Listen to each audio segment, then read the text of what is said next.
औज़ुबिल्लाहि मिनश्शैतानिर्रजीम बिस्मिल्लाहिर्रहमानिर्रहीम अल्हम्दुलिल्लाहि रब्बिल आलमीन सल्लतु वस्सलामु अला अशरफिल अंबिया'i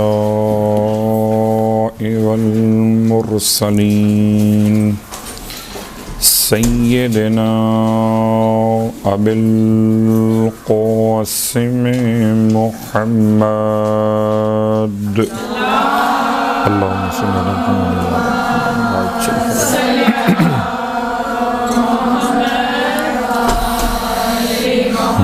वअला अहलि बैतिहि अत्तय्यबीन अत्ताहिरीन वल्लअनतु दाइमतु अला अअदाइहिम अजमईन अम्मा बाद फ़क़द क़ाल अल्लाहु तबारक व तआला फ़ी कलामिहिल हमीद फ़ुरक़ानिहिल मजीद क़ौलुहुल हक़ व हुवा अस्दक़ुल क़ाइलीन बिस्मिल्लाहिर्रहमानिर्रहीम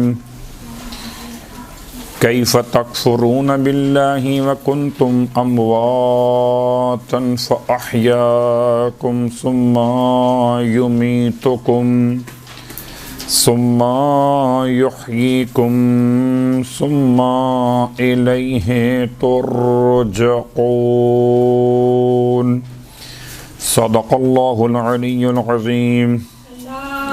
अल्लाहुम्मा सल्लि अला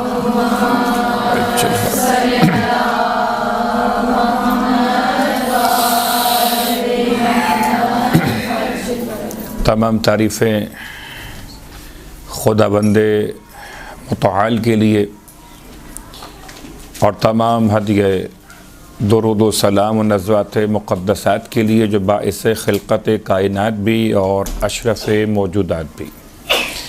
अल्हम्दुलिल्लाहिल्लज़ी जअलना मिनल मुतमस्सिकीन बिल क़ुरआनिल अज़ीम व जअलना वजअलना मिनल मुतमस्सिकीन बिविलायति अलीय्यिन व फ़ातिमतज़ ज़हरा सलामुल्लाहि अलैहिमा।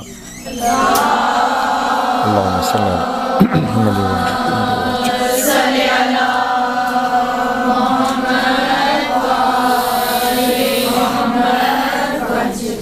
अम्मा बाद अस्सलामु अलैकुम व रहमतुल्लाहि व बरकातुहू।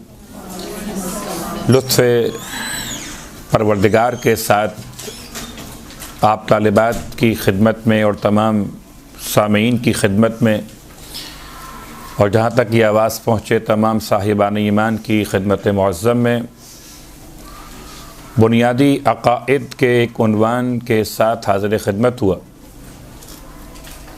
इसमें कोई शक नहीं कि बहरहाल इंसान की सारी इबादत और अमाल का इन्हिसार इंसान के अक़ाइद पर है।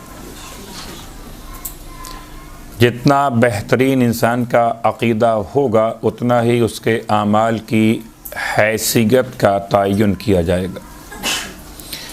अगर अक़ीदा कमज़ोर हुआ तो चाहे अमाल और इबादत बहुत ज़्यादा ही क्यों न हो, वह तमाम के तमाम इबादत और अमाल इंसान के किसी काम ना आ सकेंगे।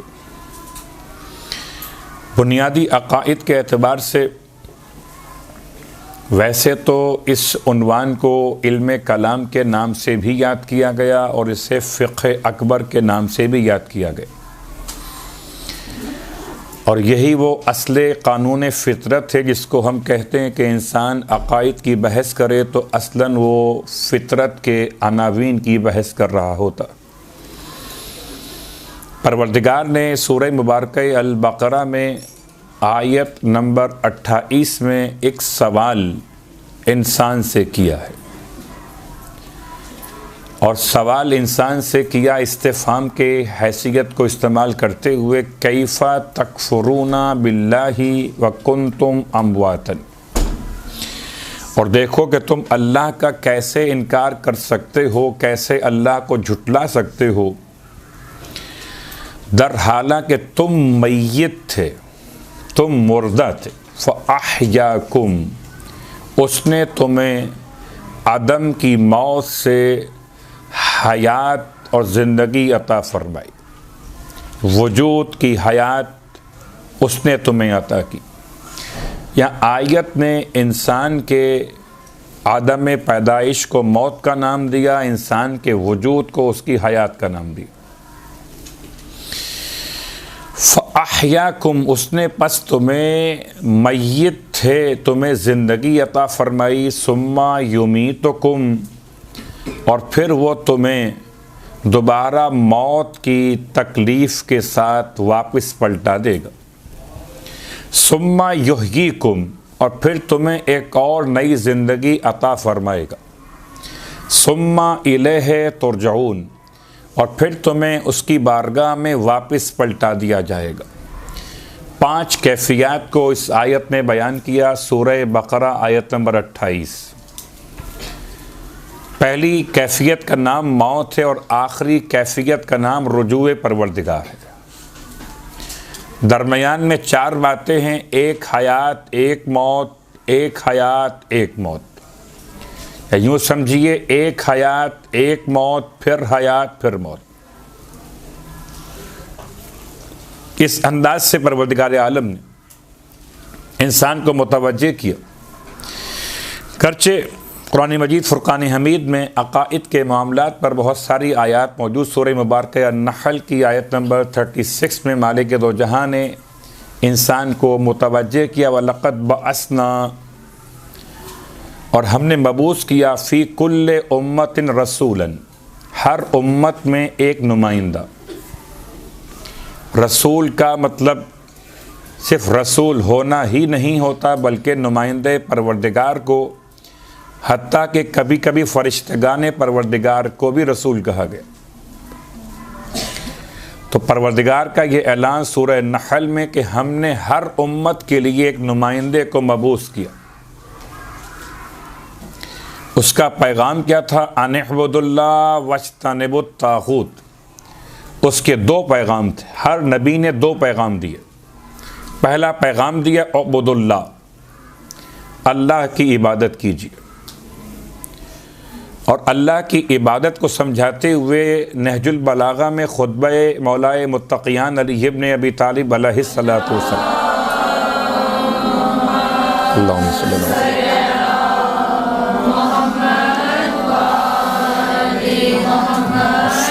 फरमाते हैं पहली इबादत है रब की मार्फत। मार्फत खुद एक इबादत है। नमाज, रोज़ा और हज ये आमाल हैं, अक़ाइद नहीं हैं। रब की मार्फत अक़ीदा है, अमल नहीं है। मगर इमाम फरमाते हैं कि अल्लाह की मार्फत सबसे पहली इबादत है। गोया इंसान ये समझकर अक़ाइद की बहस को अपने तमाम तर उमूर पर मुक़द्दम करे कि सबसे पहली इबादत रब की मार्फत। नमाज बाद में है, मार्फत साहिब नमाज पहले। रोज़ा बाद में है, जिसके हुक्म पर रोज़ा रख रहा उसकी मार्फत पहले। सारी इबादत बाद में, मगर जिसकी इबादत कर रहा है वो परवरदिगार पहले। उसके साथ साथ सूरह मुबारक आल इमरान आयत नंबर 18, शाहिदल्लाहु अन्नहु ला इलाहा इल्लहु वल मलाइकतु व उलुल इल्म क़ाइमम बिल क़िस्त। खुदा का ये ऐलान शाहिदल्लाह, अल्लाह खुद गवाही देता है कि उसके सिवा कोई माबूद नहीं। यानी अजीब कैफियत है कि आप नमाज आप पढ़ते हैं, रब नहीं नमाज पढ़ता। रोज़ा आप रखते हैं, रब रोज़ा नहीं रखता। यानी सारी इबादत बंदों के लिए हैं, मालिक इबादत को अंजाम नहीं दे सकता। लेकिन मार्फत खुद एक ऐसी इबादत कि खुदा अपने आप को पहले बयान करता है। शाहिद अल्लाह, अल्लाह गवाही देता है कि उसके सिवा कोई माबूद नहीं।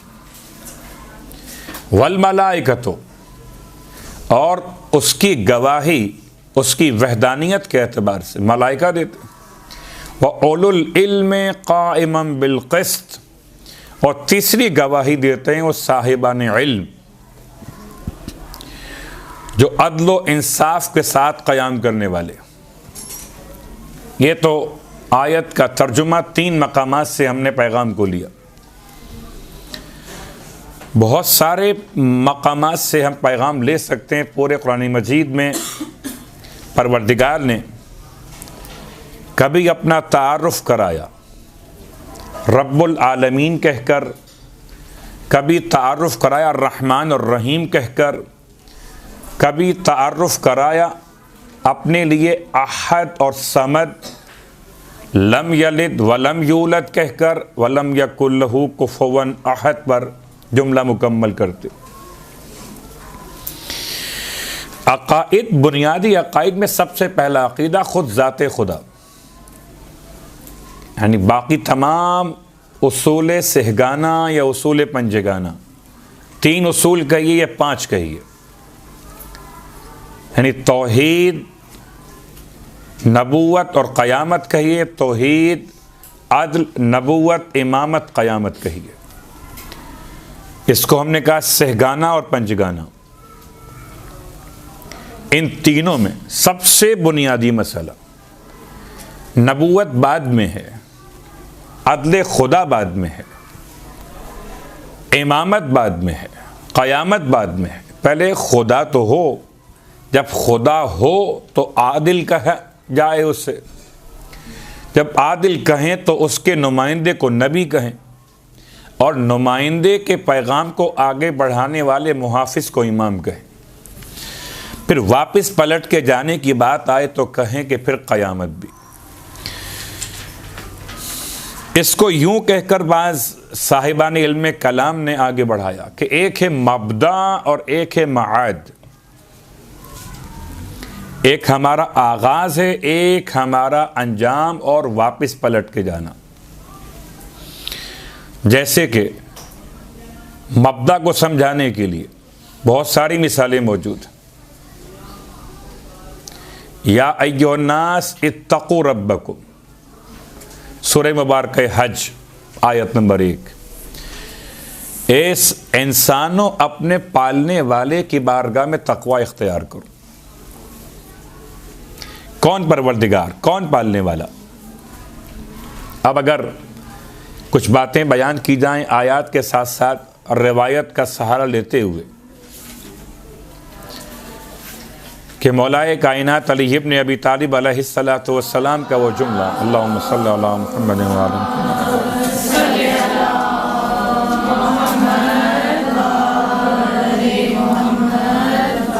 इरशाद फरमाते हैं अव्वलुद्दीन मारिफतुहु, दीन की इब्तिदा रब की मारिफत।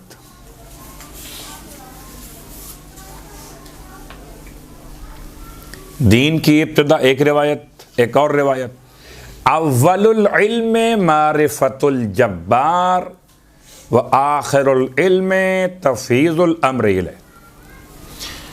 इल्म की इब्तिदा है रब की पहचान, मार्फत। इल्म की इंतहा अपने आप को उसके सुपुर्द कर देना।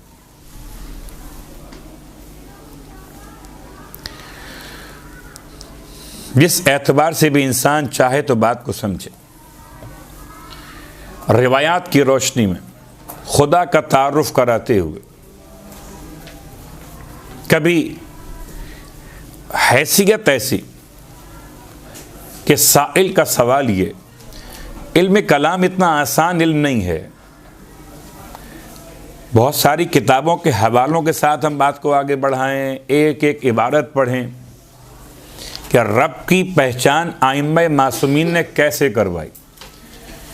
तो इल्म फ़लसफ़ा भी, इल्म मंतिक और दीगर उलूम अक़लिया से बात को मरबूत किया जा सकता है। लेकिन आसान मिसालों के साथ इंसान कहीं पर जाकर रुकेगा। पहला सवाल अपने बारे में, मैं कौन हूं। दूसरा सवाल, मैं कहां से आया हूं। तीसरा सवाल, मुझे वापस कहां जाना है। ये तीनों सवालात, मैं कौन हूं, यही वो सवाल था कि जो जिब्राईल अमीन से परवरदिगार ने इरशाद फरमाया था जब जिब्राईल को खल्क फरमाया मालिक, तो इरशाद फरमाया मन अंता, जिब्राईल तू कौन है, व मन अना, और मैं कौन हूं। जिब्राईल के पास कोई मालूमात नहीं है। वो कहते हैं अंता अंता व अना अना, तू सिर्फ तू है और मैं सिर्फ मैं हूं। तो पहला सवाल कि मैं कौन हूं, मैं कौन। हर इंसान अपने आप से सवाल करे। शायद इसे रिवायत का नाम दिया जाए, शायद इसके बारे में बहस भी हो सके कि रिवायत कैसी है, इसमें कितनी गहराई है। मन अरिफा नफ्सहू, जिसने अपने आप को पहचान लिया, खुद को पहचाना, मैं कौन हूं, खुद को पहचाना, यानी अव्वल दीन, अव्वल इल्म, इबादत की अव्वलियत, मार्फत रब की पहली दलील मैं कौन हूं। यानी कभी इंसान आफाक को देख कर अल्लाह को पहचानता है।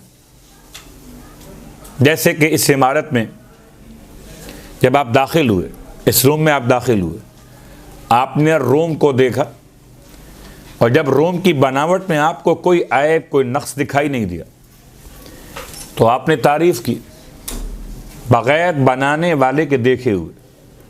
अब कोई जिद ना करे कि हम देखेंगे तो मानेंगे, देखे बगैर कि अच्छा ये निज़ाम ऐसा बनाया है कि लाइट्स यहाँ पर हैं, फ़ैन यहाँ पर हैं, एसी यहाँ लगाया गया, रंग किया गया, तमाम स्टाइल देखते हुए जैसे ही आपने देखा कि तमाम लिहाज से ये इमारत मुकम्मल है, आपने कहा सुभान अल्लाह, बनाने वाला कि बड़ा आलिम है, अपनी फील्ड का बड़ा माहिर है।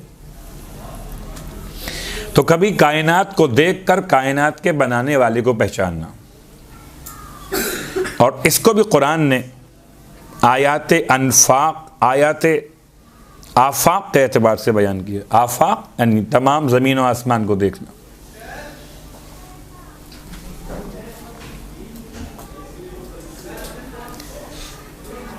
ज़रा देखो ऊंट की तरफ उसे कैसा खल किया गया, देखो पहाड़ की तरफ उसे कैसा जमाया गया, देखो ज़मीन की तरफ कि उसे कैसे बिछाया गया, देखो आसमान की तरफ उसे कैसे बुलंद किया गया। तो ये आफाक की निशानियाँ अपने मकाम पर, एक अनफुस की निशानियाँ, अपने अंदर की निशानियाँ। मन अरिफा नफ्सहू, इसने अपने आप को पहचान लिया, उसने अपने रब को पहचान लिया। और सवाल आपके अज़ान में महफूज है। रावी खिदमत इमाम में आकर कहता, क्या कहता है? कहता है क्या आपने रब को देखा? आप फरमान जिस रब को देखा ना हो, मैं उस रब की बंदगी नहीं करता। और वाकई अजीब सी बात है, पहले देखो फिर करो बंदगी। हम बंदगी तो कर रहे हैं, देखा नहीं है उसे। अनदेखे खुदा की बंदगी। इमाम फरमाते मेरा उसूल नहीं, पहले देखता हूं फिर बंदगी करता हूं। तो रावी आम इंसानों के एतबार से ये सवाल रिपीट करता है, क्या वाकया ना आपने अल्लाह को देख लिया? तब इमाम ने इरशाद फरमाया कि खुदा को इन ज़ाहिरी आँखों से देखना मुमकिन नहीं, खुदा को दिल की हकीकत वाली आँखों से देखा जाता। तो रब को देखा पहले है, इबादत बाद में की है।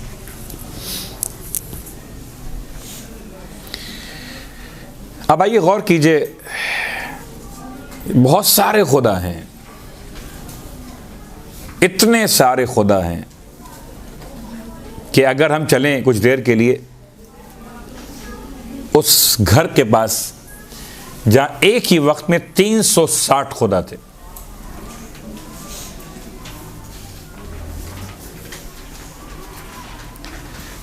अजीब इत्तेफाक है, 360 खुदा। और जब बात यहाँ तक आई है तो एक दलील भी आपकी खिदमत में अर्ज़ कर दूँ। बसा औक़ात लोग सवाल करते हैं आज अय्याम सैयदा के एतबार से, जी आप इतने मसाइब पढ़ते हैं कि वो घर में बलवाई दाखिल हो गए, सैयदा के साथ ये जुल्म किया, और ये भी कहते हैं कि अली मौजूद थे। तो अली के होते हुए शहजादी पर इतने मसाइब कैसे हो सकते हैं, ये आप गलत कहते हैं। चूँकि वो एक तरफ शेर खुदा साहिब जुल्फ़िकार ला फ़ता इल्ला अली के साथ आपने जो फ़ज़ाइल बयान किए हैं उसकी रोशनी में तो बात समझ में नहीं आती। उसका एक जवाब तो ये बन रहा, इसको हम कहते हैं दलील नक़ज़ी, सामने वाले की बात को ही इस्तेमाल करते हुए दलील कायम करना, उसके बरखिलाफ़। उसमें एक ये दलील आ गई क्या कि खुदा के घर में 360 बुत, खुदा के होते हुए, तो खुदा कुछ नहीं कर रहा। अगर उसका कुछ ना करना उसकी खुदाई पे हर्फ नहीं लाता, 360 बुत खाने काबा के अंदर रहें तब भी खुदा खुदा रहता है।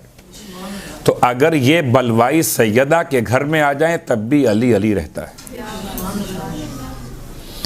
तो 360 बुत। जब चल के पूछिए काफिरों से, बुत परस्तों से, कि तुम इन पत्थर के बने हुए मुजस्समों को खुदा मानते हो? तमाम के तमाम कहेंगे हम इन्हें खुदा नहीं मानते, खुदा तो बहुत बुलंद है, खुदा तो पाक और पाकीज़ा है, और हम इंतहाई नजिस हैं, जलील हैं, फ़कीर हैं। हम जलील वो अजीज़, हम जलील उस अजीज़ तक कैसे पहुँचते? तो हमने दरमियान में उस तक पहुँचने का रास्ता बनाया है इन बुतों को। ये वो भी जानते हैं कि ये बुत ना आसमान बना सकते हैं, ना ज़मीन बना सकते, ना मौत और हयात दे सकते। बड़े होशियार थे मक्के के काफिर, और बड़े होशियार हैं आजकल के बाज़ लोग। अजीब सी बात है कि इनको मानने में फ़ायदा क्या है? क्या दो ही बातें हैं, ये ना रोकते ना टोकते। इनको मानने का फ़ायदा है जहाँ बिठाओ बैठ जाते हैं। पत्थर के बने हुए बुत, एक बुत बाहर होता है और एक बुत इंसान के अंदर होता है। कुरान ने भी ख़ास तौर से कहा, क्या तुमने उसे देखा जिसने अपने नफ्स को अपना खुदा बना लिया कि जी मैं जो कहूँगा वही होगा, मैं जो चाहूँगा ऐसा होना चाहिए, किसी की सही बात मानने पे तैयार ना हो, अपनी गलती कबूल करने पे तैयार ना हो, किसी की जायज़ तारीफ़ कबूल ना कर सकते हो। ये बहुत सारी खुराफात जमा हो जाएं तो इंसान अपने अंदर खुद फ़िरौन बन जाता है। अजीब बात है, खुदी और है और खुदी का खुदा बनना और है। मन अरिफ़ा नफ्सहु फ़क़द अरिफ़ा रब्बहु, इरशाद फरमाते हैं ना मौला, जिसने अपने आप को पहचान लिया। अभी इस कौल की मैंने वजाहत इशारे में की है कि इस पर बहस हो सकती है।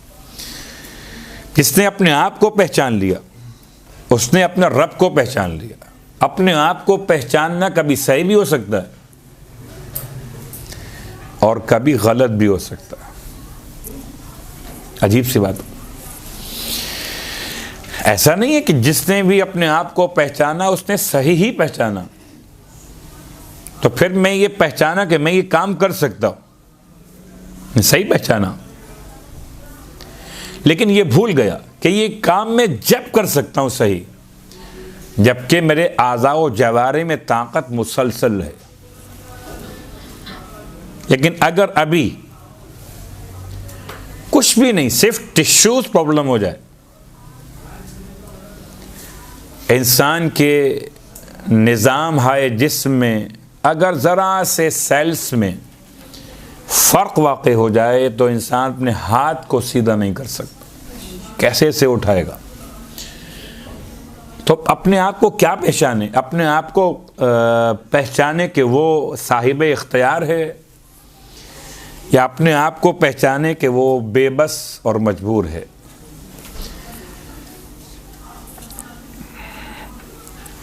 बहुत सख्त हमारी बहस ना हो जाए कहीं, इसलिए अपने आप को रोकते हुए कि हर तशख़ीस नफ्स इंसान को तशख़ीस रब तक नहीं पहुँचाती, बल्कि सही तशख़ीस अपने नफ्स की।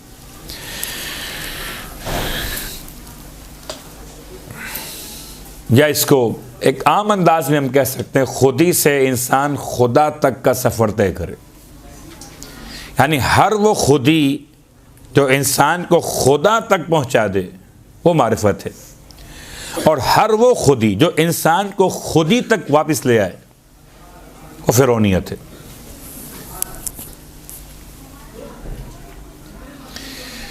इन तमाम बातों के साथ कि रिवायात ने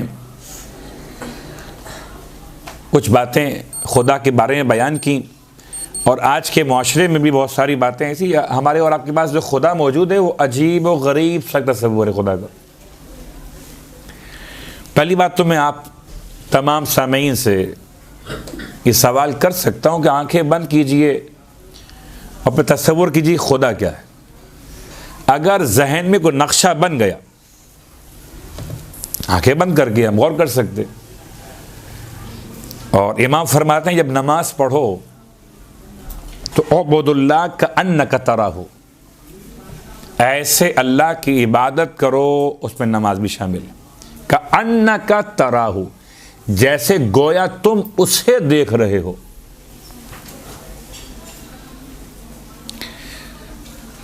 और अगर तुम फ़इन्नका लम तराहू फ़हुव यराक, और अगर तुम उसे नहीं देख रहे बस वो तुम्हें देख रहा है।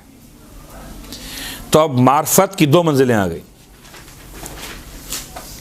एक मंजिल जो सबसे बुलंद है कि उबुदुल्लाह का अन्नका तराहू, वो जो फरमाया था मौला ने कि जब तक रब को देखा ना हो मैं उसकी बंदगी नहीं करता।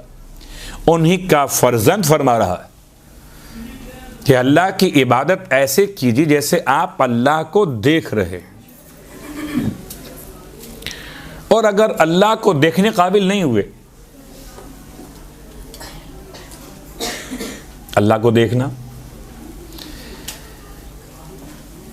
एक सवाल खिदमत में किया गया था, और ये जो तस्वुर आपके यहाँ है कि अक्सर आप भी ये समात फरमाते होंगे कि जी ऊपर वाला बैठा हुआ है, ऊपर वाला देख रहा है। ये तस्वुर, ये अल्फाज, इनका इस्तेमाल अगर मैं डरते डरते कहूँ तो गुनाह कबीरा है, और अगर खुलकर कहूँ तो ये इंसान के कुफ्र की पहचान है। किसने खुदा को किसी मकाम पर महदूद किया, उसकी हद कायम की, उसने तो खुदा का इनकार कर दिया, उससे मोहताज माना। ये तस्वुर आया कहाँ से? ये तस्वुर आया ज़मीनी फ़िरऔनों की बुनियाद पर, जो कहते थे नीचे तो हम हैं, खुदा वो कहाँ है? वो ऊपर है। वो जब ऊपर जाओ तो मिलें उससे, अभी तो हम बैठे हुए। इसीलिए एक बहस चली कि ज़मीन का खुदा अलग है और आसमान का खुदा अलग है। हद तो यह कि बाज़ नादान दोस्तों ने इस हद तक अभी भी मुसलमान राह चलते हुए ऊपर दुआ मांगते हैं। ऊपर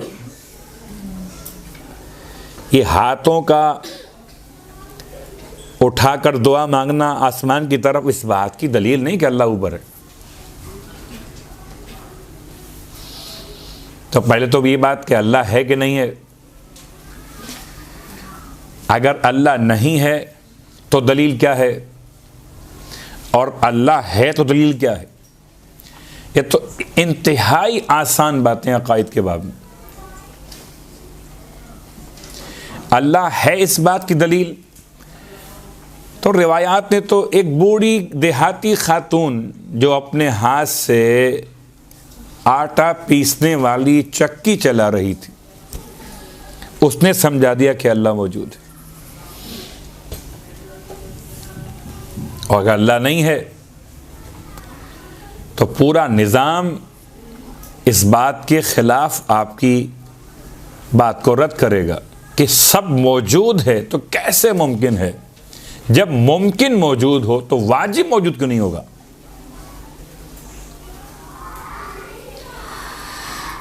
वजूद की अक़साम में वाजिबुल वजूद, मुमकिनुल वजूद, मुमतनिउल वजूद।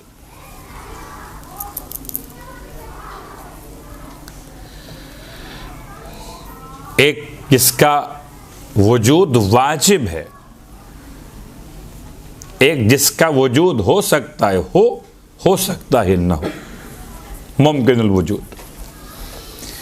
और एक है मुमतनिउल वजूद, जिसका वजूद मुमतन है, उसका वजूद में आना ही नामुमकिन है। वाजिबुल वजूद को खुदा कहते, मुमकिनुल वजूद को मां सिवा खुदा सबको यही कहते। मुमतनिउल वजूद को कहते हैं शरीक के परवरदिगार। समझाने के लिए बहुत आसान अल्फाज में इस बात को मैंने बयान कर दिया। जैसे कि एक लफ्ज़ इस्तेमाल हुआ हमारे और आपके दरमियान के, पत्ता भी नहीं हिलता मर्ज़ी खुदा के बग़ैर। और जब मैं जुमला कहता हूँ तो मिंबर से कहता हूँ, नीचे से आवाज़ आती है बेशक। पत्ता भी नहीं हिलता मर्ज़ी खुदा के बग़ैर। बेचारे मुसलमान जानते ही नहीं हैं कि बेशक कहें या तौबा करें इस जुमले पर। पत्ता भी नहीं हिलता मर्ज़ी खुदा के बग़ैर, ये जुमला जुमले कुफ्र है। सख्त तरीन बात मैंने कही थी। क्यों कहा मैंने कि इस जुमले का तज्ज़िया कीजिए, पत्ता भी नहीं हिलता मर्ज़ी खुदा के बग़ैर। इसका मतलब कायनात में जो कुछ हो रहा है, सही या गलत, सही या गलत, जो हो चुका वो भी, जो हो रहा है वो भी, सही या गलत, सब अल्लाह की मर्जी। अब मैं आपसे पूछता हूं, आप बताइए कि बहुत सारे वाक़यात मज़ालिम में क्या आपकी मर्जी थी कि ऐसा हो जाए? आपकी मर्जी है कि इमाम का ज़ुहूर हो जाए, आपकी मर्जी है कि इंतकाम खून हुसैन लिया जाए। क्या आपकी मर्जी ये भी थी कि खून हुसैन बहाया जाए? ये बनु उमय्या का प्रोपेगेंडा था। यानी हमारे इस मखलूत मुआशरे में जहाँ तमाम मकातिब हाय फ़िक्र के मुसलमान रहते हैं, तो वो खुदा का तसव्वुर, अकायद की बहस इसलिए इंतहाई अहम हो गई कि जो खुदा हम सुन रहे हैं ना मुआशरे में, हम उसी खुदा की बात कर रहे होते हैं।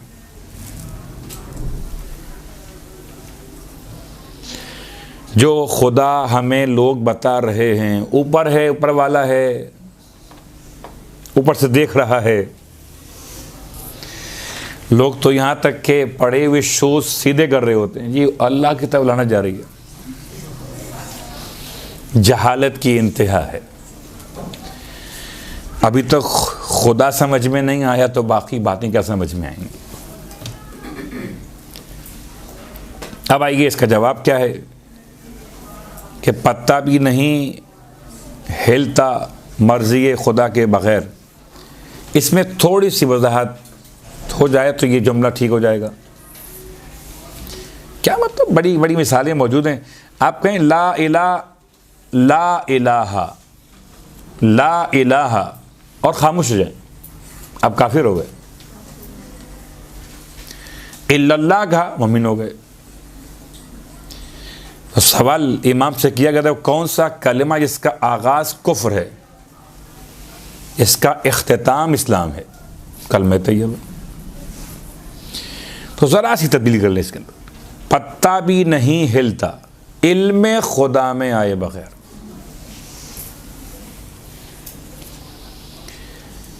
आपने सिर्फ मर्जी निकाल दी, इल्म डाल दिया वहां पर।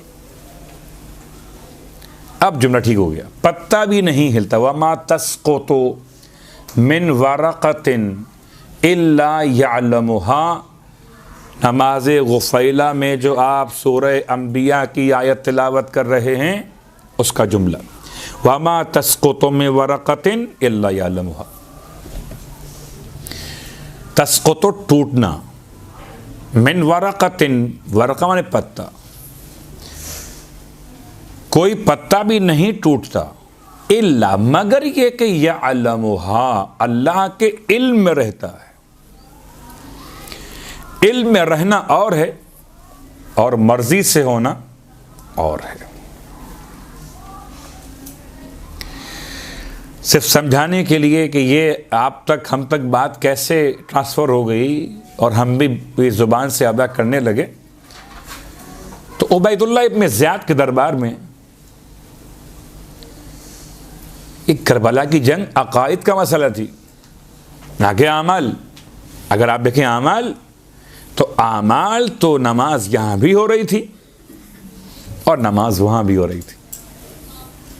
अब चाहे उस नमाज को हम नमाज ना कहें, सिर्फ दिखावा कहें, आदत कहें, जो कुछ भी कहें, लेकिन अमल की हैसियत में एक अमल यहां भी है, एक अमल वहां भी है। अजान यहां भी थी, अजान वहां भी थी। तकबीर यहां भी थी, यानी सरकार सैयदुश शोहदा भी तकबीर कहते थे और आपको ज़िबा करने वाला भी तकबीर कहकर आपको शहीद कर रहा था। उबैदुल्लाह इब्न ज़ियाद ने जब देखा असीरों में एक नौजवान को, या अपने जवान को, 22 साल या 24 साल, लफ्ज़ नौजवान में आए तो नौजवान कहिए, नौजवान, और देखने के बाद कहा ये कौन है? कहा ये अली इब्न हुसैन है। तो कहने लगा मरदूद कि क्या खुदा ने अली इब्न हुसैन को कत्ल नहीं किया? खुदा ने। कैसी कैसी आवाम होती थी कि अपने सारे कारनामे बातिल हुक्मरान डालते थे अल्लाह पर और अवाम बिल्कुल जो अल्लाह की मर्जी थी, अब सब्र जो होना था वो हो गया। ये तसव्वुर कहां से आया? वहां से आया।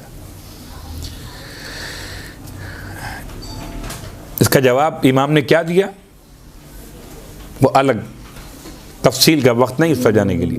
अब आइए हम आगे बढ़ते, सिर्फ सवाल कायम कर रहे हैं कि ये जुमला चला कहां से था। जब बहुत तफसील में जाएं तो कहाँ सकीफ़ा और कहाँ वो 3 जंगें कि जो मौलाए मुत्तक़ियान के ख़िलाफ़ लड़ी गई।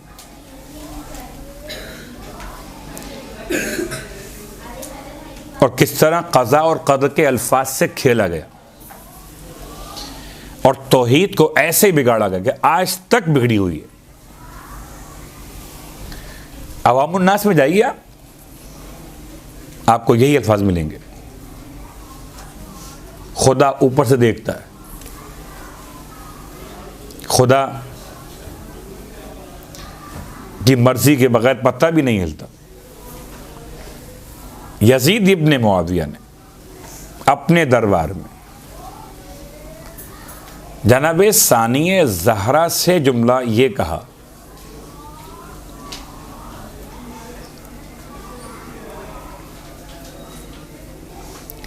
रायती, तुमने देखा, कैफा सुन अल्लाह बिक, अल्लाह ने तुम्हारे साथ क्या किया?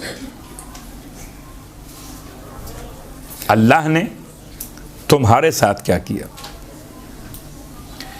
अब ये इस फार्मूले के साथ नोट कीजिएगा, फार्मूला क्या बना? अगर हम ये बात कबूल कर लें कि पत्ता भी नहीं हिलता मर्ज़ी खुदा के बग़ैर, तो अवामुन्नास के लिए यजीद कहेगा कि भाई मैं क्या करता, अहले बैत के मुक़द्दर में यही लिखा था, अब जो अल्लाह की मर्ज़ी थी वो हो गए। मैंने तो नहीं चाहा था, अब जो अल्लाह की मर्ज़ी थी वो हो गया। ये अल्फाज बता रहे हैं उसे। तुमने देखा तुम्हारे साथ अल्लाह ने क्या किया? तुम्हारे जवान ज़िबा हो गए, बच्चे ज़िबा हो गए, तुम्हारे सरों से चादरें छीन ली गई, तुम असीर हो गए। आपने जवाब क्या दिया? इरशाद फरमाया, मा राअयतु इल्ला जमीला, मैंने सिवाय जमील, अच्छाई, खूबसूरती, उम्दगी के खुदा से इसके सिवा कुछ नहीं देखा। मा राअयतु इल्ला जमीला।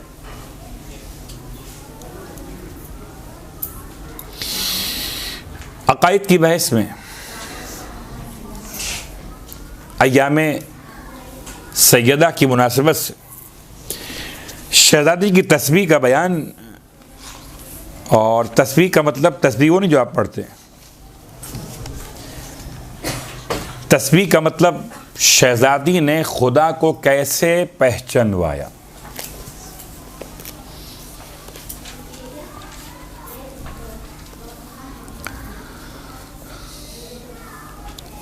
कभी हम खुदा की बातें बयान करते हैं, बिहारुल अनवार की रिवायात लेकर आते हैं, उसूल काफ़ी की, कभी तोहफ़ुल उक़ूल से बात लेकर आते, 12 इमामों के खुतबात और रिवायात से खुदा की पहचान। आइए आज इन अय्याम में जनाब सैयदा की ज़ुबान मुक़द्दस से खुदा की पहचान।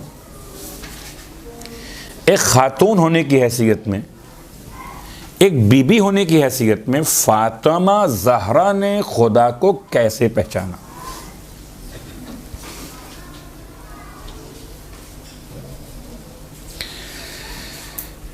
बहुत सख्त तरीन जुमले हैं, से इशारा करते हुए कि इमाम जवाद अलैहिस्सलातु वस्सलाम ने जनाब सैयदा के बारे में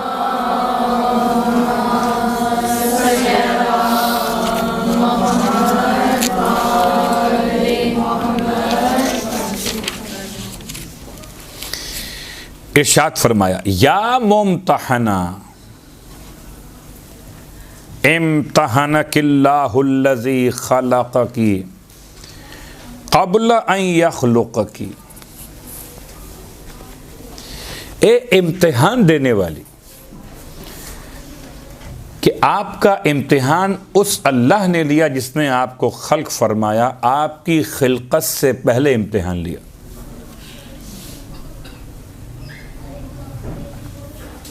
अभी तौहीद और ज़ात खुदा की मार्फत तक सफ़र तय करना बाकी है।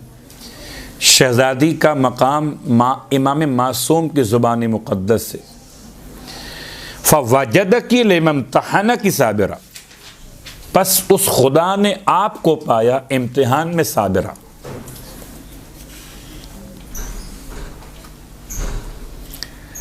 अब चूँकि अय्याम भी हैं और ये बात ज़्यादा मुनासिब लगती है कि बात कुछ वजाहत कर दी जाए इस जुमले की। आपकी खिलकत से पहले आपका इम्तिहान लिया। खिलकत से पहले, तो खिलकत से पहले आप थी कब? खिलकत का मतलब वजूद, और जब वजूद नहीं है तो इम्तिहान किसका? तो खिलकत से पहले इम्तिहान का या ये जुमला इस्तेमाल हुआ वैसे ही, क्या इसका कोई राज भी है? अब बहुत तफसील में जाए बगैर,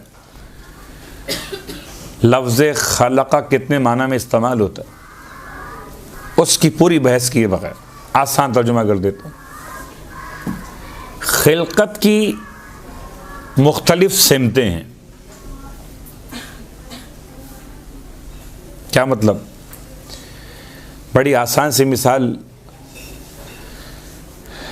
आप जब रोटी खा रहे हो, रोटी एक शक्ल है,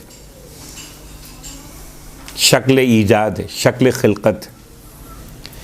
रोटी से पीछे आटा है, वो भी एक शक्ल है, एक खिलकत है। मैं आपसे कहूं कि आपने रोटी बनाई थी तो रोटी बनाने से पहले आटा खमीर कर लिया था।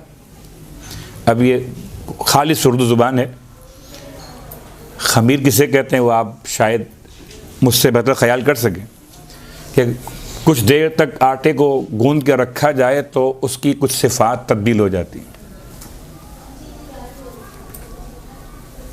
अब एक सवाल कि क्या आपने रोटी बनाने से पहले आटे में नमक डाल दिया था? क्या आपने रोटी बनाने से पहले आटे में मसलन खाने वाला जो सोडा वो डाल दिया था? मसलन आपके यहाँ डाल दिया था। तो रोटी की खिलकत से पहले आपने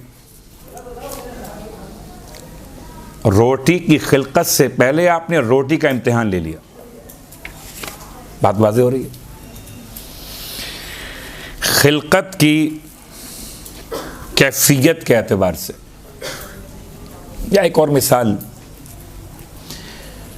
हम ख्याल करते हैं कभी कभी सूट सिलवाने के लिए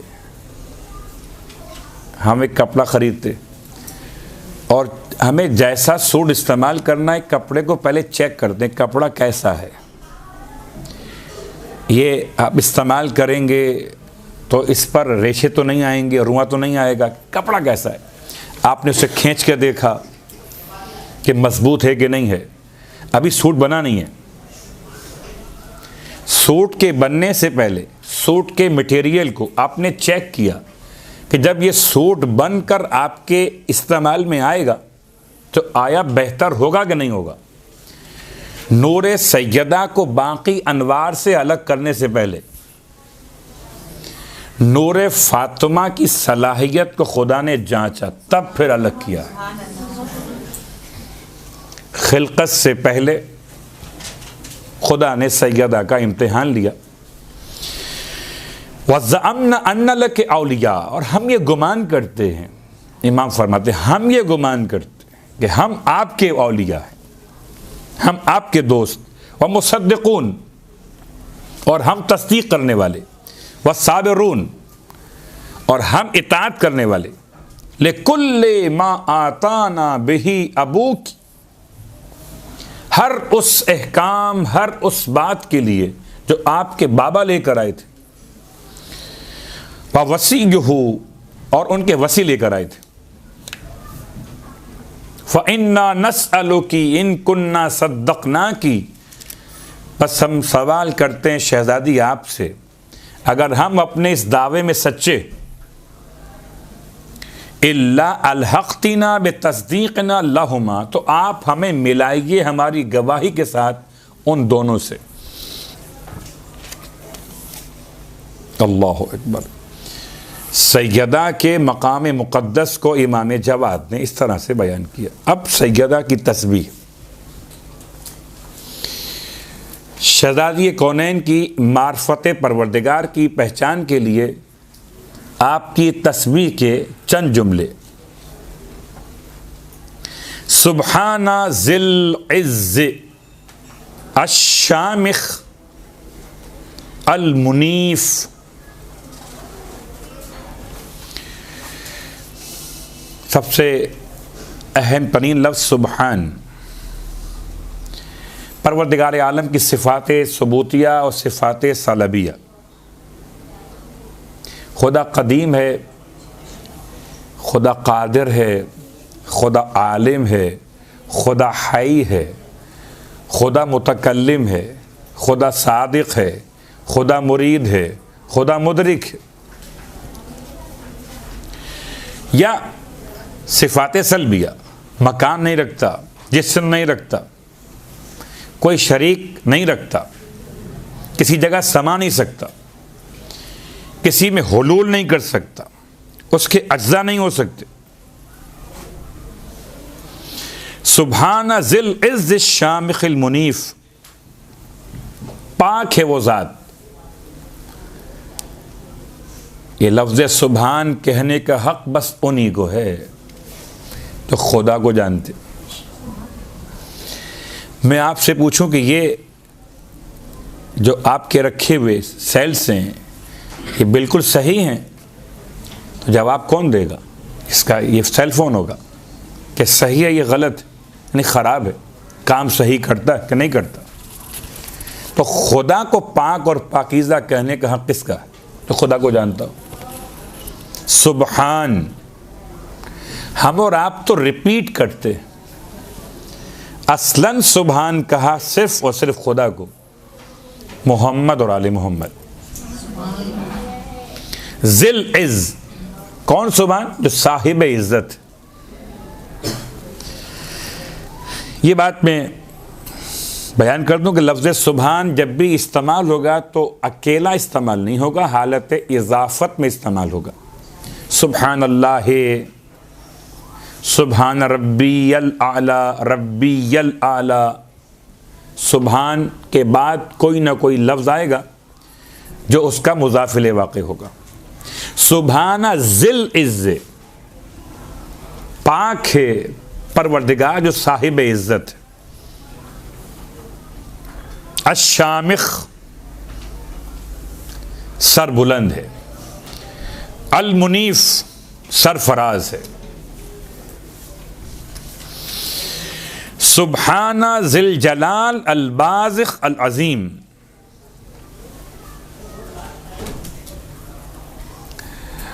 हमारे पास तो परवरदिगार आलम के नामों में से 1000 नाम दुआए जोशन कबीर में। बाकी मुसलमानों के पास सिर्फ 99 नाम। खुदा के नाम कितने सारे, आयात खुद इस बात की शाहिद और दलील हैं सूरह अल-हशर के अंदर कि सारे अच्छे नाम अल्लाह के, जिस नाम से चाहो उससे पुकारो, अल्लाह कहो, रहमान कहो, या जिस अच्छे नाम से चाहो उससे पुकारो, सारे अच्छे नाम अल्लाह के। और इन नामों का फिर इंतखाब है, किस नाम के साथ किस नाम को मिला के पढ़िए। रहमान के साथ नहीं पढ़ा गफ़ार, नहीं पढ़ा सत्तार, जबकि अल्लाह सत्तार भी है, गफ़ार भी है, जब्बार भी है। रहमान के साथ रहीम। आपने इस्तेमाल किया सुबहाना ज़िल इज़्ज़ अश-शामिख़ अल-मुनीफ़।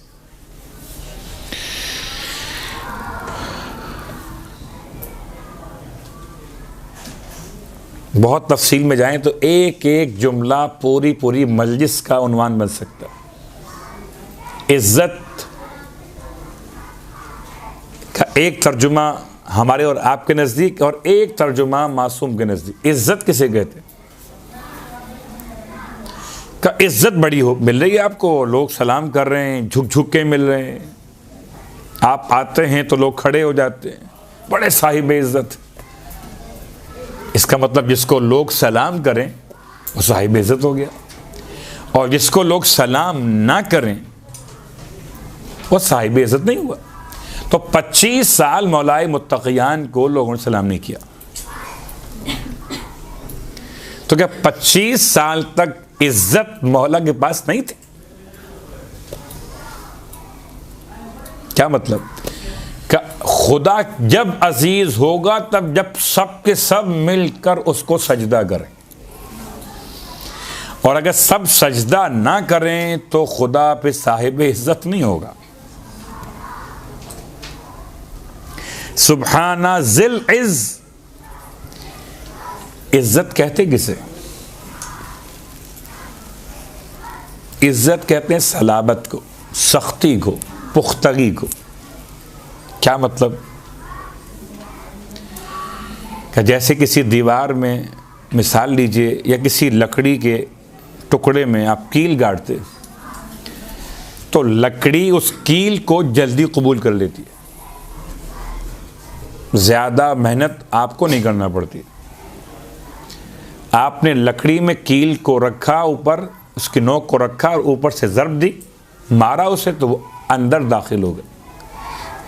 इसका मतलब कि इस लकड़ी के अंदर इतनी गुंजाइश थी कि कोई इसमें दाखिल हो सके, जो इसका गैर हो।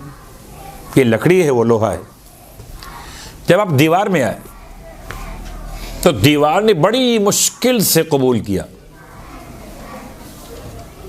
तो लकड़ी के मुकाबले में दीवार में ज़्यादा सलाहियत सलाबत थी। आप लोहे के अंदर आए, दाखिल नहीं हुई, कील टूट गई, दाखिल नहीं हुई। इज्जत कहते हैं उस सलाबत को इसके अंदर कोई ऐसी कमी मौजूद ना हो, गुंजाइश ना हो कि कोई खराबी उसमें दाखिल हो सके। सुभाना जिल इज़्ज़, खुदा वो साहिब इज्जत है। अश-शामिख अल-मुनीफ, जो सर बुलंद और सरफराज है। सुभाना जिल जलाल, खुदा वो साहिब जलालत है। अब यहाँ जलाल का मतलब लोग समझते हैं गुस्से वाला, खुदा बड़ा गुस्से वाला है। मौला अब्बास का जलाल बहुत था। बच्चे का नाम रखा अब्बास तो वो बड़ा गुस्सा करता है, तो रखा क्यों था फिर? कह जी वो बस अब नाम चाह रहे बदल दें, तो पहले बदलिए अकीदा अपना। अब्बास नाम साहिब जलाल, ये खुदा खुद साहिब जलाल है, मगर जलाल और है, गुस्सा और है। गुस्से में खराबी हो सकती, जलाल खुदा की सिफत है, उसमें खराबी नहीं हो सकती।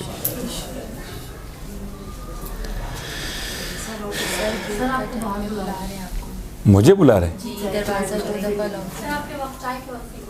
अच्छा, वक्फा होता है इसमें? अच्छा, आपको वक्फा चाहिए तो चले जाते हैं, हमें नहीं चाहिए वक्फा। हाँ ठीक है। तो साहिब जलाल, सुभाना जिल जलाल, परवरदिगार कौन? जो साहिब जलाल। अल बाज़िक़ अल अज़ीम,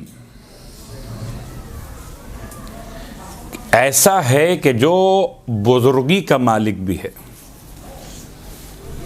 सुब्हाना ज़िल मुल्किल फ़ाख़िरिल क़दीम, और पाक और पाकीज़ा है वो ज़ात के जो साहिब मुल्क है। अल फ़ाख़िर, एक एक लफ्ज़ की हम पूरी बहस करें तो फिर मैं आपसे कहता हूँ कि बात बहुत आगे बढ़ जाएगी। और मुल्क, खुदा का मुल्क, तबारकल्लज़ी बियदिहिल मुल्क व हुवा अला कुल्लि शैइन क़दीर, बाबरकत है वो ज़ात जिसके कब्ज़े कुदरत में मुल्क।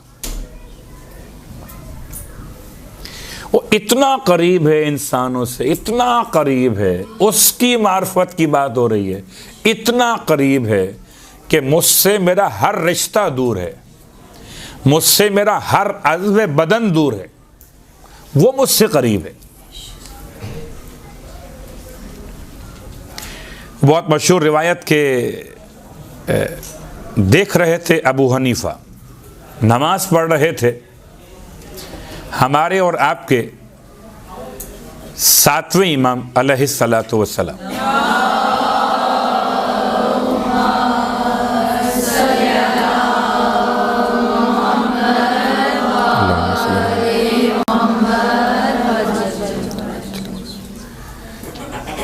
और जैसा कि सामने से लोग गुजरते हैं वो तो हमें अंदाज़ा है कि बहुत से मकामात पर ये वाक़यात पेश आते हैं कि वो सामने से आप नमाजी की गुजरें तो वो रोक देगा आपको, हालत नमाज में रोक देगा।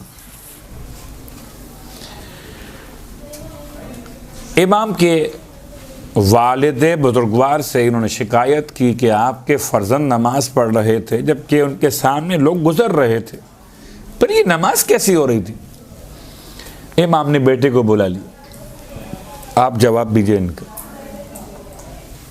क्या जवाब? फरमाया, बाबा मैं उस खुदा की बंदगी कर रहा था तो मेरी शेरगे हयात से भी ज्यादा करीब है। शेरगे हयात से ज्यादा करीब होने के माना क्या होते? नहनो अक़रबु इलैहि मिन हब्लिल वरीद, सूरह काफ के ये आयत के अल्फाज हैं।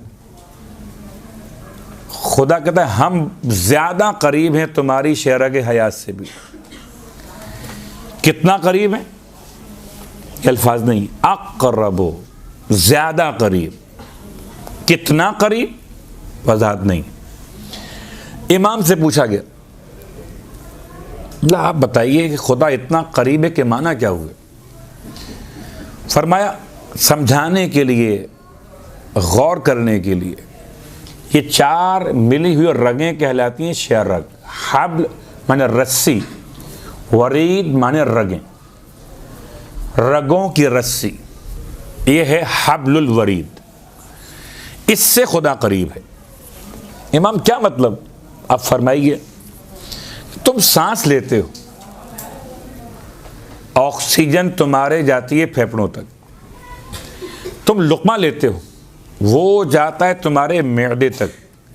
इन 4 रगों में उसको रास्ता कौन बताता है कि किसने कहां जाना है?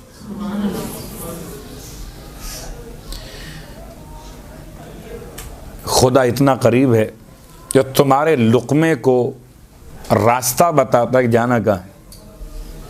काफिर खाए कि मुसलमान, इंसान खाए कि हैवान। और जब भी रहमत खुदा में कोई तवज्जो मोमिन के लिए या तंबी काफिर के लिए मुराद हो जाती तो लुक़मा हलक में अटक जाता है। जो मुसलमान होता है वो अल्लाह का नाम ले लेता है, जो काफिर होता है वह और सख्त हो जाता है, इलाज ढूंढता है खुदा के बजाय। सुभाना जिल मुल्क, उसका मुल्क है, वो साहिब मुल्क। अल फाखिर, और ऐसा मुल्क के उस पर फख्र करता है वो। अल कदीम, और कदीम का मतलब है कि खुदा अजल से है, उसका मुल्क, उसका फ़ख्र अज़ल से है और अब तक रहेगा। इसलिए मुनाजात है ये मेरे और आपके मौला की, इलाही कफ़ा भी फ़ख्रन अन तकून अली रब्बा, उसका एक हिस्सा। परवरदिगार मेरे फ़ख्र के लिए इतना काफ़ी कि तू मेरा रब है। और एक और मकाम पर इमाम ने एक फ़ख्र बयान और किया, लियल फ़ख्रो बे फ़ातिमा व अबीहा, मेरे लिए बाइसे फ़ख्र फ़ातिमा और उनके बाबा की ज़ात। सुब्हाना मन लबिसल बहजत वल जमाल। अजीब बात है, यहां पर सैयदा ने जलाल पहले बयान किया, जमाल बाद में रखा। आमतौर पर जमाल और जलाल या जलाल और इकराम सूरह मुबारक रहमान में कुल्लु मन अलैहा फ़ान व यबका वजहु रब्बिका ज़ुल जलाले वल इकराम, लेकिन जलाल के फ़ौरन बाद इकराम वाक़ई हो गया। यहाँ शहज़ादी ने जलाल को समझाया अल बाज़िक़, अल अज़ीम, ज़िल मुल्क, अल फ़ाखिर, अल क़दीम। फिर फरमाया सुभान मन लबिसल बहजता वल जमाल। अजीब जुमला है। पाक है वो ज़ात जिसने लिबास पहना हुआ है खूबसूरती और जमाल का। अल्लाह जमीलुन युहिब्बुल जमाल, अल्लाह खुद भी जमील है और जमाल से मोहब्बत भी करता है। या जमाल का मतलब जमाल वो नहीं है इसको लिया गया सफ़ेदी के माना में, इसको लिया गया खूबसूरती के माना में। क्योंकि कभी ऐसा होता है कि खूबसूरती मादी नहीं होती, मगर इतनी जमाल की कैफियत होती है कि नाम मैमूना हबशा की रहने वाली और हो जाए फिज़्ज़ा, चांदी। कहाँ स्याही और कहाँ चांदी,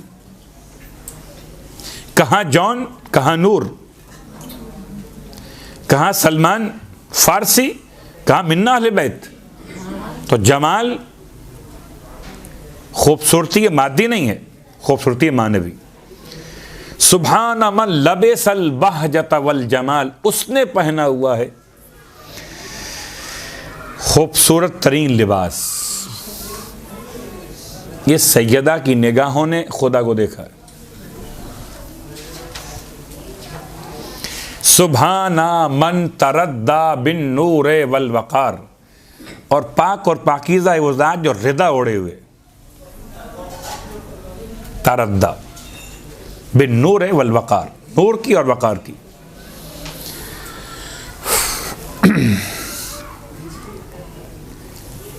गरचे ज़ाहिरी अल्फाज में इंसान कहीं इज्तिमा न करे, वसिया कुर्सियुहुस समावाति वल अर्ज़,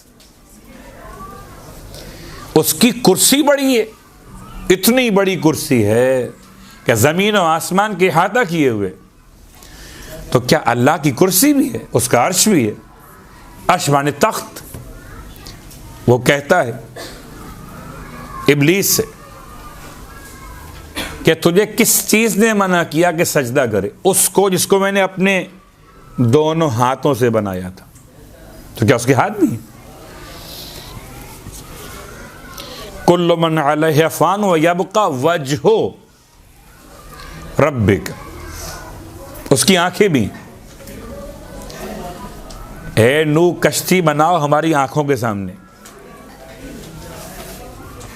खुदा की आंखें नहीं, खुदा आंखों के बगैर देखता है। खुदा के हाथ नहीं, खुदा हाथों के बगैर काम लेता है। सुबहाना मन तरद्दा बिन नूरे वल वकार, पाक है वो ज़ात जिसने रिदा ओढ़ी हुई है। अब हमारे पास जो अज़हान में बात बनती है, फ़ौरन ज़हन में आता है कि रिदा माने चादर, वो ओढ़े हुए। ये शहज़ादी अल्लाह ताला को दिखा रही हैं, लिबास पहने हुए, चादर ओढ़े हुए। ये अल्फाज के ना समझने का मसला है। जैसे कुरान पढ़ के लोग अल्लाह की कुर्सी ढूंढते हैं,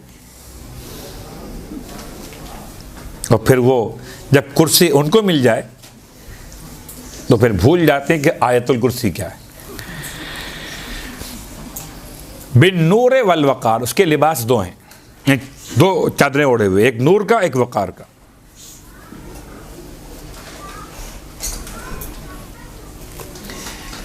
इसका एक तर्जुमा और भी किया, सुबहाना मन तरद्दा बिन नूरे वल वकार, वो पाक और पाकीज़ा ज़ात जिसने अपने आप को छुपाया हुआ है नूर में और वकार के अंदर।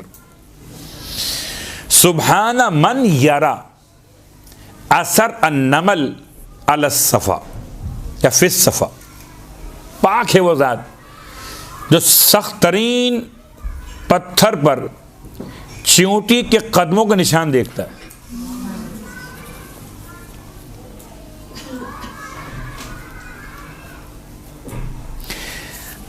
मौला की खिदमत में एक केस लाया गया था, और केस आया था गवर्नमेंट से। साहब वहाँ पहुँच गए, यहूदी अक़ीदे के तौर पर वो था, और पहुँचने के बाद उसने यह पूछ लिया कि बताएं अल्लाह कहाँ पर है। उन साहब ने कहा कि अल्लाह तो ऊपर है। कहा अगर अल्लाह ऊपर है तो क्या ज़मीन अल्लाह से खाली है? क्या ये ज़िंदीक़ हो गया है, यानी मुर्तद हो गया है, इसे पकड़ो और जान से मार दो। और जान छुड़ा के भाग के निकला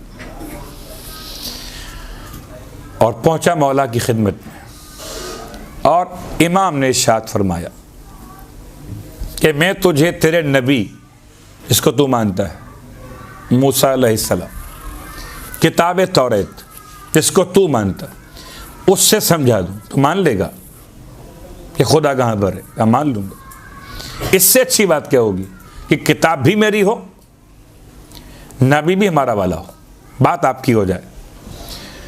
तब इमाम ने इरशाद फरमाया कि मूसा इब्न इमरान बैठे हुए थे, किताब तौरात के फसल का और बाप का हवाला दिया कि अचानक एक फरिश्ता आपकी खिदमत में आया, आके सलाम किया, आपने सलाम का जवाब दिया, पूछा कहाँ से आते हो? कब मैं आता हूँ बिल्कुल 7वें आसमान से, अल्लाह के पास से।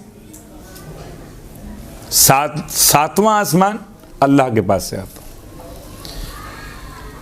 फिर एक और आया, आके सलाम किया, पूछा कहाँ से आते हो? कहा 7वीं ज़मीन की तह से आता हूँ, अल्लाह के पास से। अब मैं कहूँ आपकी खिदमत में कि अल्लाह तो आपके कदमों के नीचे भी रहता है। 7वीं ज़मीन के नीचे से आता हूँ अल्लाह के पास से। मशरिक़ से आया, फिर मगरिब से आया, शुमाल से आया, जुनूब से आया। 6 फरिश्ते आए, 6 सिमतें, और 6 के 6 कह रहे थे कि हम अल्लाह के पास से आ रहे हैं। अब अल्लाह कहाँ पर? मूसा इब्न इमरान अलैहिस्सलाम सजदे में गिर गए। परवरदिगार तेरी ज़ात इतनी ज़्यादा इहाता किए हुए कि कोई मकान, कोई इलाका तुझसे खाली नहीं है। तो मैंने इसलिए शहजादी की तस्बीह को समझाते हुए बहुत सी बातें इसके अलावा भी आसान की। सुब्हाना मन यरा, सुब्हाना मन यरा। आप समझते हैं आपका अमल अल्लाह कैसे देखेगा? छोटा सा अमल है। पाक है वो ज़ात जो देखता है चींटी के कदमों के निशान को जब वो चलती है सख्त पत्थर पर।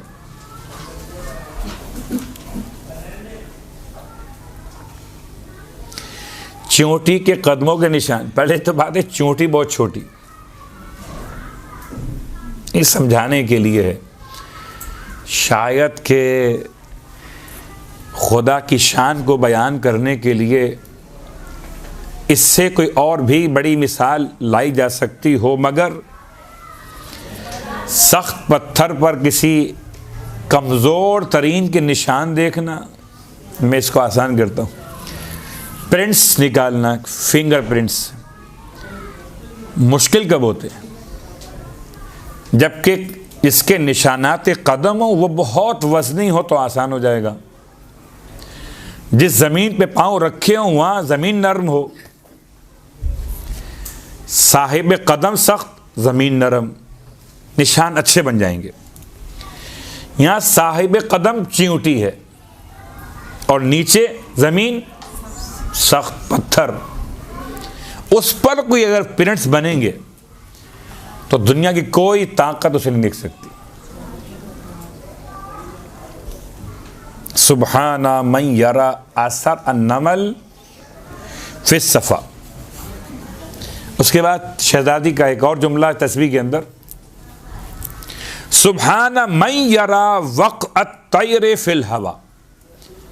पाक है वो ज़ात जो देखता है परिंदों के हवा में परवास के रास्तों को।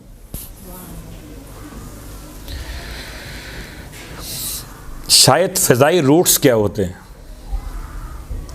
रूट्स कैसे मुअय्यन किए जाते हैं, या कौन सा फ़िज़ाई रूट किस मुमलिकत के लिए, कौन से जहाज़ों के लिए। अगर सिस्टम ये वाला ना हो, कंट्रोल टावर से राबता जहाज़ के चलाने वाले का बाकी ना रहे तो रास्ता भूल जाता। पूरी फ़िज़ा कहाँ जाएगा, कहाँ मुड़ना है। इससे पहले शायद किसी की तस्वीर में नहीं था कि कोई रास्ते फ़िज़ाओं के अंदर हो सकते हैं। मैं सुब्हाना मन यरा वक़अत तैरे फिल हवा। पाक है वो ज़ात जो देखता है परिंदों के परवास के रास्तों को। सुब्हाना मन हुआ हाकज़ा वाला हाकज़ा गैरुहु।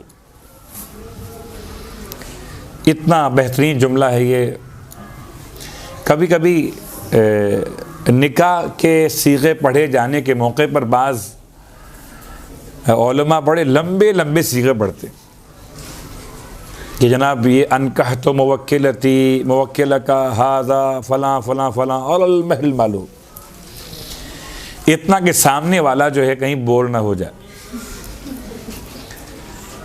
यानी ये भी आलिम ये भी आलिम। तो बाज़ उलमा उसका जवाब बड़ा शॉर्ट निकालते, काबिल तो हाजा हाकज़ा, ये लंबा चौड़ा आपने सवाल किया और सवाल करने वाले का जो आप देखें फिर क्या असर होता है। उसने इतना लंबा सीगा पढ़ा अपना इंशा मुकम्मल करने के लिए, यकीन मुकम्मल करने के लिए, या अपने इल्म को समझाने के लिए। वल्लाह वाला सामने वाले ने जवाब दिया कबिल तो हाजा हाकज़ा, ये जो तुमने कहा है ना ये सब में इसी तरह कबूल करता।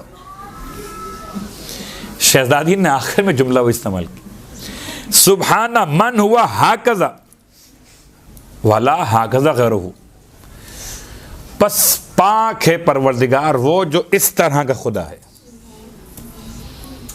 वाला हाकज़ा गैरुहु, और कोई इसका गैर इस तरह नहीं हो सकता। सैयदा ने दो जुमलों में फैसला कर दिया, जैसे कि पूरे सूरह इखलास का जवाब क्या है, कज़ालिक अल्लाहु रब्बी। सूरह इखलास का जवाब क्या है, कज़ालिक अल्लाहु रब्बी। अब ना आपने अहद कहा, ना समद कहा, लम यलिद वलम यूलद कहा, ना वलम यकुल लहू कुफुवन अहद कहा, आपने कहा कज़ालिक अल्लाह, बस ऐसा ही मेरा परवरदिगार है। सुबहाना मन हुआ हाकज़ा वाला हाकज़ा गैरुहु, बस पाक है वो ज़ात जो इस तरह है कि कोई भी उसकी तरह नहीं है। हर महीने की तीसरी तारीख शहज़ादी कौनैन के नाम से मंसूब है तारीख़ों में, और उसमें आपकी तस्बीह,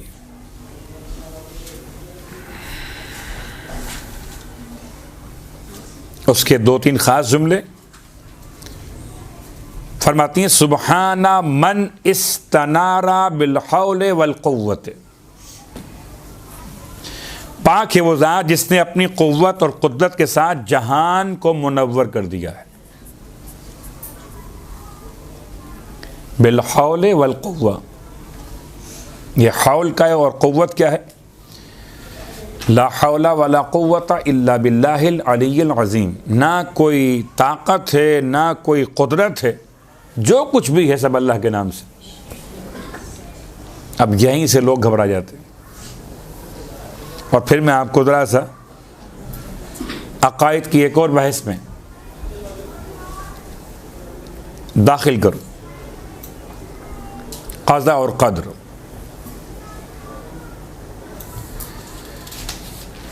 यह रिवायत तो आपके इल्म में, मगर शायद ये जो आपके इल्म में रिवायत है कि जी किसी ने सवाल किया मौला की खिदमत में, दो अंदाज से बात होगी, इंसान कादिर है या मजबूर, मुख्तार है या मजबूर, खुदा कादिर है या मजबूर, वो अलग बात।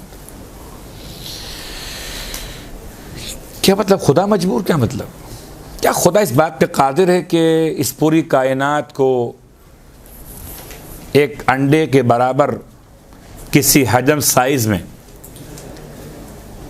इसके अंदर इसको ले आए, समो दे इस तरह से कि ना तो कायनात छोटी हो और ना अंडा बड़ा हो? इसके दो जवाब हैं। एक जवाब ये, सवाल भी दो तरह से था। एक सवाल इतना यहाँ तक, क्या खुदा इस बात पर कादिर है कि पूरी कायनात को एक छोटे साइज़ में, अंडे के बराबर साइज़ में इसको लेकर आ जाए? ये सवाल एक अलग हो गया। अब सवाल अलग, इस तरह से कि ना कायनात छोटी हो और ना ही अंडा बड़ा हो, ये पार्ट अलग है। और दो रिवायात, एक मौला कायनात अली इब्न अबी तालिब अलैहिस्सलाम से मरवी है और एक इमाम जाफर सादिक अलैहिस्सलाम से।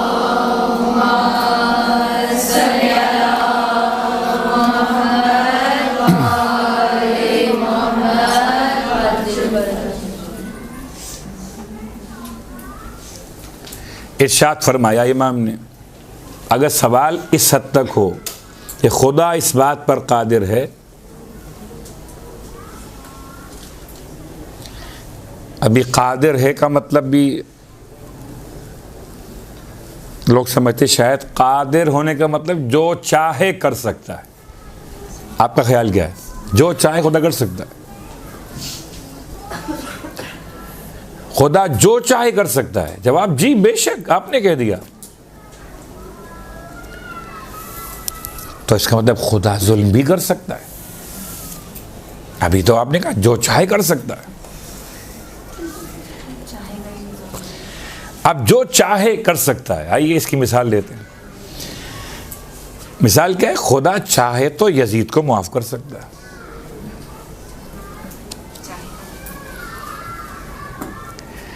और इसका जवाब ये खुदा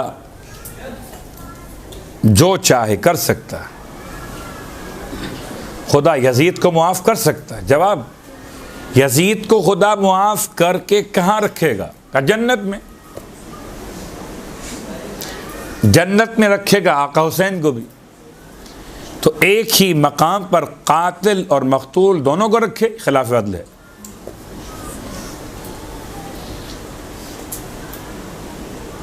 कादिर की मिसाल समझाने के लिए जब से हमने अकायद पढ़ने शुरू किए कि मिसाल चली आ रही है। आपके सामने रखी हुई 2 गिलास, एक साफ पानी और एक ज़रा सा डस्ट वाला पानी है।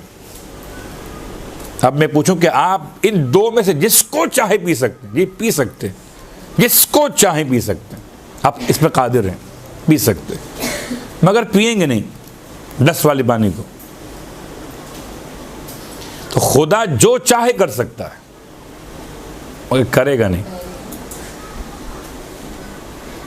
इसलिए जब आप नहीं करते, कर सकते हैं मगर नहीं करते, तो खुदा इस कायनात को अंडे के साइज में समो सकता है। इमाम फरमाया जी अंडे का साइज तो बहुत बड़ा है। खुदा चाहे तो मसूर की दाल के दाने के बराबर जर्रे में पूरी कायनात को समेट सकता है। मगर यहाँ तक यह हिस्सा अलग कि ना कायनात छोटी हो और ना अंडा बड़ा हो। इस पर जवाब दिया मौलाना, तुम्हारे सवाल में तनाकुज़ है, सवाल ही गलत है, सवाल ही गलत है। मतलब क्या मतलब? क्या तुम कहते हो एक वक्त में कायनात छोटी भी हो बड़ी भी हो? नहीं, कायनात कायनात भी रहे और अंडे से छोटी भी हो जाए, कैसे मुमकिन है? इज्तिमाई ज़िद्दैन है, इज्तिमाई नक़ीज़ैन है, मुमकिन नहीं। 2 बातें अलग अलग। एक, इस बात का अंजाम देना खुदा की तरफ निस्बत दी जाए कि मुमकिन है कि नहीं। एक खुद बात के अंदर कितनी गुंजाइश है जो आप सवाल कर रहे हैं। यानी ये सवाल तो बाद में खुदा कर सकता है कि नहीं कर सकता। ये बात जो आप करें, ये बात हो सकती है कि नहीं हो सकती, दिन भी और रात भी हो। अब बड़े होशियार लोग बन जाते हैं, नहीं वो वक्त फजर होता है, नहीं वो अलग है। ये तो हो सकता कि ना ये दिन हो या नहीं रात हो, हालांकि वो कुछ हिस्सा रोशनी की बुनियाद दिन कह सकते हैं उसको।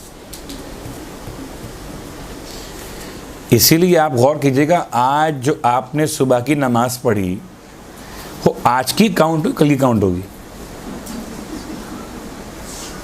आप अगर सोचिए तो हफ्ते की नमाज फजर काउंट होगी ना, वो इसका मतलब है हफ्ता शुमार किया गया, यानी दिन शुमार किया गया।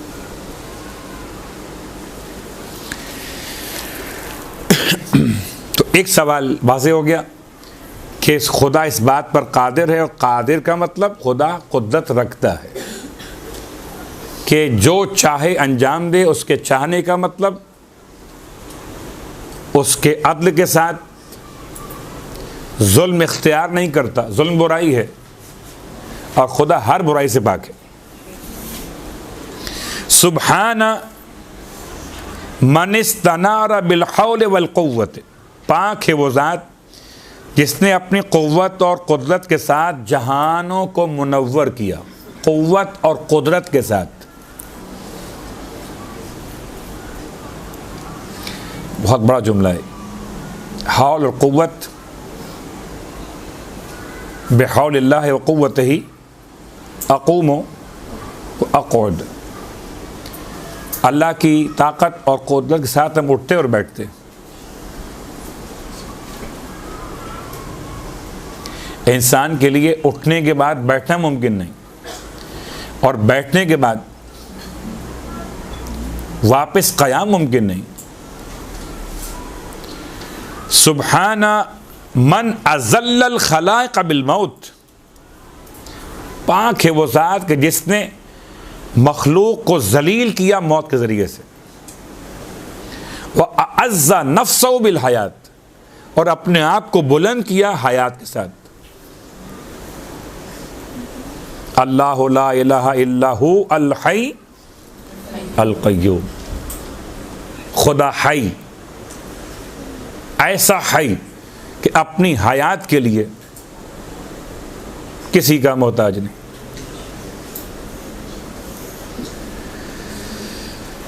बहुत सारी वजाहतें हो सकती हैं कि खुदा अपनी हयात के लिए किसी का मोहताज। अगर खुदा भी किसी का मोहताज हो तो वो जिसका मोहताज वो खुदा हो गया। अगर वो भी किसी और का मोहताज हो तो एंडिंग नहीं होगी। मेरी इसको मिसाल से समझाना शायद आसान हो, और अकायद की बहस में इसको हम कहते हैं दौर और तसलसल।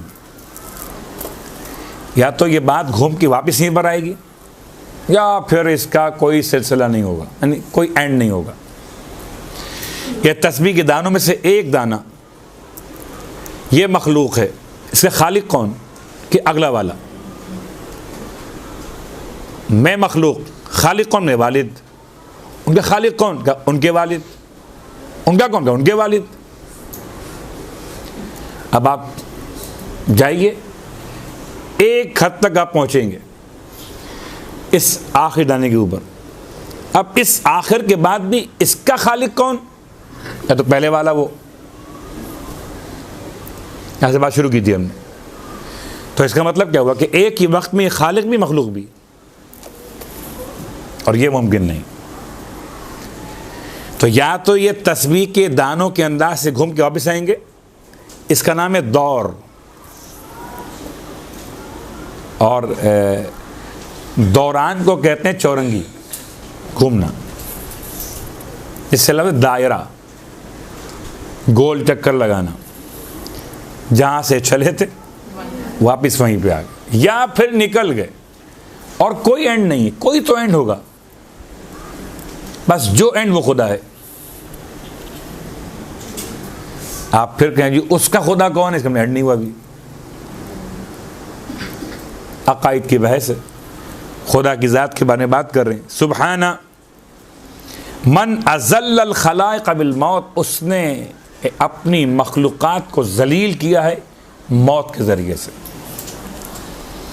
सबको मौत है, उसको मौत नहीं है। अअज़्ज़ा नफ्सहु बिल हयात, और उसने अपने आप को अजीज़ किया है अपनी हयात के ज़रिए से। और ये वाक़ईन बहुत बड़ी बात कि उसने अपनी हयात की तारीफ़ खुद की। ला तअख़ुज़ुहु सिनतुन वला नौम, मौत तो बहुत दूर है, मौत के बहुत करीब करीब दो कैफियतें और हैं। एक है नींद जो छोटी मौत है, एक है ऊँग जो उससे हल्की मौत है। भाई अब मौत के 3 स्टेप्स हो गए, एक ऊँगना, कुछ मरना कुछ जीना, एक है सो जाना तकरीबन मरने की तरह हो जाना, एक है वाक़िअन मर जाना, मौत। ला ताख़ुज़ुहु सिनतुन वला नौम। और खुदावंद आलम को ना तो नींद आती है और ना ऊँग आती है। ऊँग कब आती है? जब नींद आने वाली हो। नींद कब? जब मौत आने वाली हो। क्या मतलब? मौत का मतलब क्या हुआ कि जब इंसान के आज़ाओ जवारे काम करते करते बिल आखिर थक जाए। थकान की अलामत है ऊँग, और ऊँग अलामत है मौत, नींद की। नींद अलामत है मौत की। खुदा काम करते करते थकता नहीं है। अरे वो तो थकता ही नहीं है, उसका जो नाम ले वो भी नहीं थकता। इसलिए आप गौर कीजिए, अब शहजादी गई हैं अपने बाबा के पास कि बाबा घर के काम, सैयदा ने खुद बयान किया या मौला ने बयान किया कि घर के काम बहुत ज़्यादा। कोई अगर मुआविनत के लिए, कोई अगर हाथ बटाने के लिए कोई मिल जाए मुलाजिमा, कोई कनीज़, अल्लाह के रसूल ने जवाब में वो दिया, इसको आज हम तस्बीह सैयदा के नाम से जानते। ये ले जाओ। अब अगर कोई और हो तो पलट के कहे बाबा से मांगा क्या दिया क्या, ये तस्बीह तो वैसे ही पढ़ लेते हो। मांगी थी कनीज़, दे दी तस्बीह। तो ये कोई हकीम साहिब हिकमत ही काम नहीं कर सकता कि मांगे सर में दर्द की दवा और दे दे पेट दर्द की दवा। मुमकिन नहीं। हमें कनीज़ चाहिए थी। ये तस्बीह ज़िक्र खुदा दे दिया आप। हम पहले ही ज़िक्र खुदा करते, लेकिन नहीं। शहजादी ने कबूल किया और सैयदा की तस्बीह ने मसाइल को आसान किया। कनीज़ की कब ज़रूरत पेश आएगी? जबकि इंसान थके, दिन में काम करते करते, और जब थकान गालिब हो ज़िक्र खुदा करो तवानाई बहाल हो जाती है।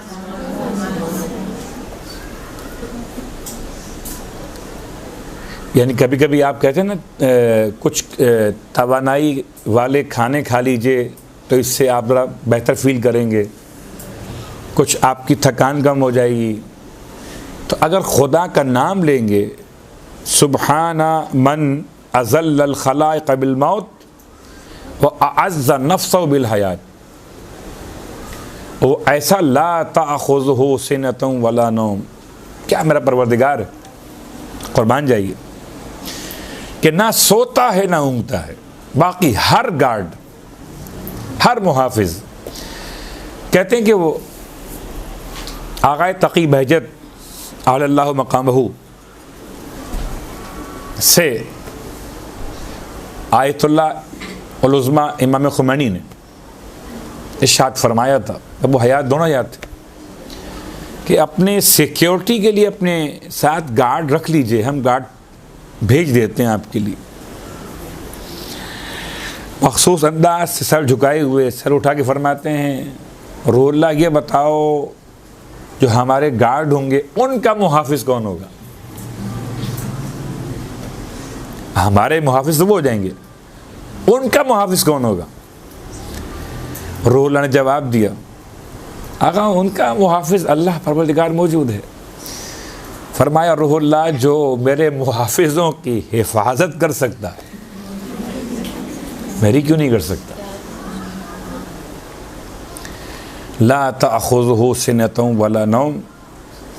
ये सवाल किया गया था मूसा इब्ने इमरान अलैहिस्सलाम के ज़माने में कि अल्लाह सोता कब है? सारे चोर ये सोचते हैं कि चौकीदार सोता कब है? या आप आज समझिए कि लाइट जाती कब है? क्यों? CCTV कैमरे ऑफ कब होंगे? जब लाइट जाएगी। लाइट जाएगी, हमारा काम हो जाएगा। चौकीदार सोता कब है? जब ये सोएगा तो हमारा काम हो जाएगा। तो अल्लाह सोता कब है? तो अल्लाह तो कभी सोता ही नहीं है। मूसा अलैहिस्सलाम ने रब से पूछ लिया, मालिक कौन पूछते सोता कब है तू? परवरदिगार ने खूब जवाब दिया। क्या जवाब ऐसे नहीं, आप 3 दिन और रात जागो पहले मूसा, 3 रातें और 3 दिन मुसलसल जागिए। इतना जागे 3 और 3 दिन और रात मिलाकर कि अब बिल्कुल थक कर चूर हो गए, नींद गालिब नहीं अगलब हो गई। अब कहा खुदा ने, दोनों हाथ में संभालो शीशे के ज़र्फ और बैठ जाओ। जैसे ही बैठे टकरा गए, दोनों टूट गए। खुदा ने पूछा, मूसा 3 दिन जागने के बाद तुम्हारे हाथ में 2 बर्तन पकड़ा, टूट गए वो? अगर हम सो जाते तो कायनात क्या बनता? तो खुदा सोता नहीं और ऐसा जागता है कि उससे ऊँग भी नहीं आती, नींद भी नहीं आती। वह अअज़्ज़ा नफ्सहु बिल हयात सुभान मन यबका व यफना कुल्लु शैइन सिवाहु। पाक है वो ज़ात कि जो बाकी रहेगी और उसके सिवा तमाम चीज़ों को फना हो जाना है, सब फना हो जाएंगे, बस एक वो ज़ात बाकी रहेगी।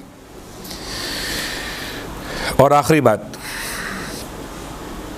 सुभाना मन इस्तखलसल हम्द लिनफ्सिही। पाक है वो ज़ात जिससे हम्द और सताइश को अपने नफ्स के साथ मखसूस किया। वर्तज़ाहू, और अपने लिए अपनी हम्द को पसंद किया। सुबहान अल हई अल अलीम, सुबहान अल हलीम अल करीम, सुबहान अल मलिक अल कुद्दूस, सुबहान अल अली अल अज़ीम, सुबहान अल्लाह व बिहम्दिही। सैयदा ने रब की सिफ़ात को शुमार करना शुरू किया। अल हई, अल अलीम, अल हलीम, अल करीम, अल मलिक, अल कुद्दूस, अल अली अल अज़ीम। 6 सिफ़ात हैं यहाँ पर जनाब सैयदा फ़ातिमा ज़हरा सलामुल्लाह अलैहा ने बयान फरमाई। अल्लाहुम्मा सल्ली अला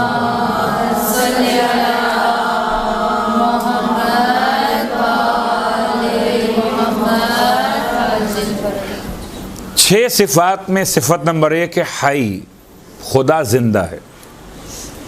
सिफ़त नंबर 2 अलीम, खुदा साहिब इल्म है। कुछ लोग खुदा को पढ़ाते हैं, ऐसे ऐसे उस्ताद हैं। खुदा सब जानता है कि आपके घर में कितने लोग रहते हैं और क्या खाते हैं। जी आपको क्या खबर, हम घर चलाते हैं, हमें पता है ये घर कैसे चलाया जाता है। माशाल्लाह आप छोटे फिरौन हो गए। वो बड़ा फिरौन था कि मैं पूरी हुकूमत चलाता हूँ, मैं घर चलाता हूँ। आप अपने आप को चलाने पर कादिर नहीं हो, घर चलाओगे। आप अपने बच्चों का पेट अपने कमाए हुए रिज़्क़ से नहीं भर सकते। पेट सिर्फ खुदा ही भरता है। वो एक लुक़मे से भर दे या 4 रोटियां भी कम पड़ जाएं। अल अलीम, खुदा जिंदा भी है और साहिब इल्म भी है। अब साहिब इल्म है, मुतमईन रहिए, फिर खुदा जानता है। क्या मतलब? आपके साथ जो हो रहा है, जो कोई अगर ज्यादती कर रहा है करने वाला, खुदा जानता है। तो खुदा के सिफत में उन सिफ़ात सबूतिया में से अलीम होना, साहिब इल्म होना। अल हलीम, लेकिन एक बात याद रखिएगा, खुदा हलीम भी है। क्या मतलब? का अलीम भी और हलीम भी। आप तो चाहते बस जल्दी से ही आपका दुश्मन मर जाए, नहीं, खुदा हलीम है। जब तक वो हिकमत समझेगा तब तक आपका दुश्मन नहीं मरेगा। बड़ी अजीब सी बात है। इंसान जल्दी क्यों करता है? का जल्दी इसलिए करता है कि वो जानता नहीं है, उसे पता है कि शायद अगर मैंने अभी खाना खुला है शादी में नहीं लिया, शायद ख़त्म ना हो जाए कहीं। नहीं जानता ना कितना मौजूद है अंदर, विषय नहीं मालूम, खुदा जानता है। बिल्कुल उसके सामने गुनाह ऐसे हो रहे हैं। इमाम फरमाते हैं, परवरदिगार तू अपनी नाफरमानियों को होते हुए ऐसे देख रहा है कि जैसे वो किसी और की नाफरमानी कर रहे।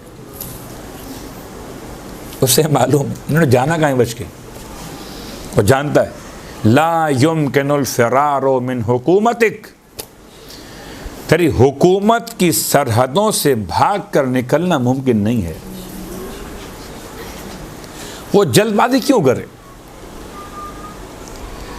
कभी कभार तो इतना ज़्यादा वक्त इंसान को देता है कि इंसान समझता है शायद ये मोहलत मेरे लिए नेमत परवरदिगार है,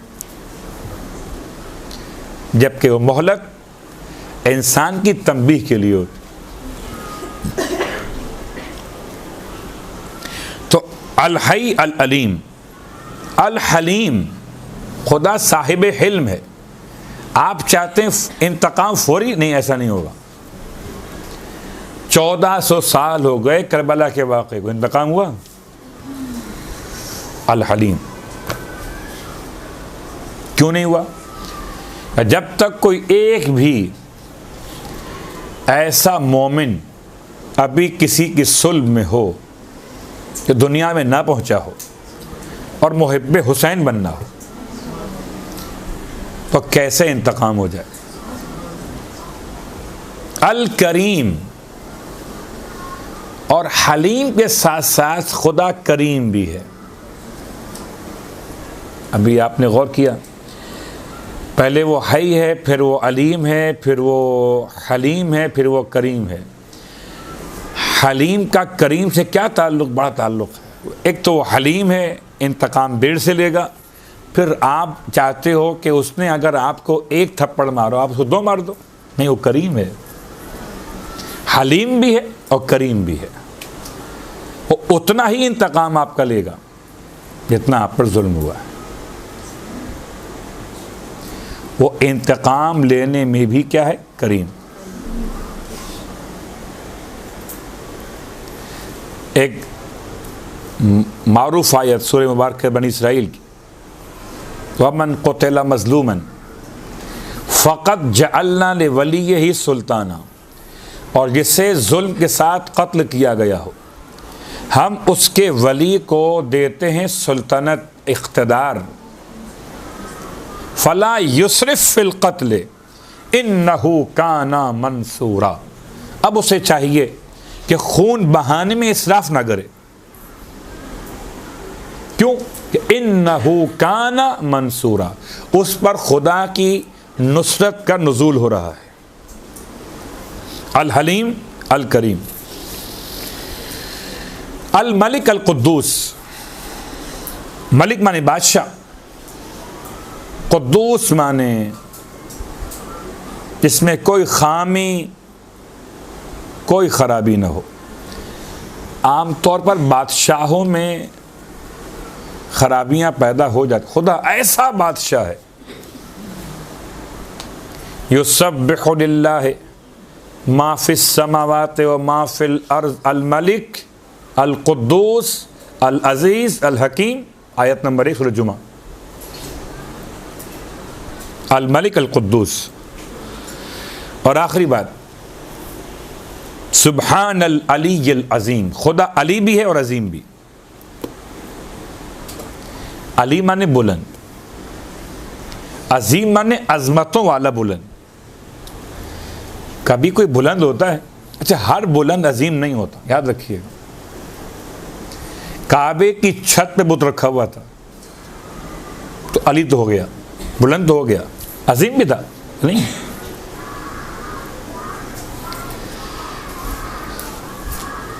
कभी गौर कीजिएगा, हर बुलंद अजीम नहीं होता और हर अजीम पस्त नहीं होता, बल्कि खुदा ने अपनी शान को अली के साथ अजीम में बयान किया। आयतुल कुर्सी का आखिरी लफ्ज़ अलीयुल अजीम। अब यहाँ पर बाज़ हमारे मुसलमान दोस्तों ने समझा कि शायद सदक़ल्लाहुल अलीयुल अजीम कहेंगे तो ये कोई और अली हो जाएंगे। सदक़ल्लाहुल अजीम अली कहेंगे? सदक़ल्लाह जब अल्लाह कह दिया, सदक़ल्लाहुल अलीयुल अजीम जब अल्लाह कह दिया तो अब अलीयुल अजीम और तमाम हो गया। बिरहमतिक या अरहमर राहिमीन व सल्लल्लाहु अला मुहम्मद व आलिहि अत्ताहिरीन।